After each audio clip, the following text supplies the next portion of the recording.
In this video, I'm going to show you real quick how to use the remote start feature on a 2023 Cadillac XT4.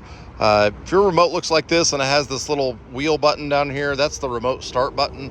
To actually use the remote start, you're going to press the lock button. I typically press it twice just to make sure it works. You'll hear a little honk, and then you're going to press and hold down on the remote start button. You'll see the lights flash on the vehicle one time. The parking lights will then stay on. You'll hear the vehicle start. The vehicle is now running. Then to actually drive the vehicle, we'll enter into the vehicle.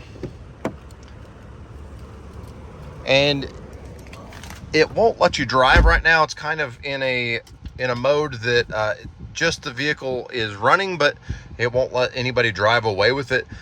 To start up the vehicle, you'll just press down on the brake pedal, press the start button. The vehicle will still continue to be running and you are ready to drive. That's all there is to it. If you thought this video was helpful, give it a like, comment with any comments, subscribe to help us make more videos just like this. Thanks for watching.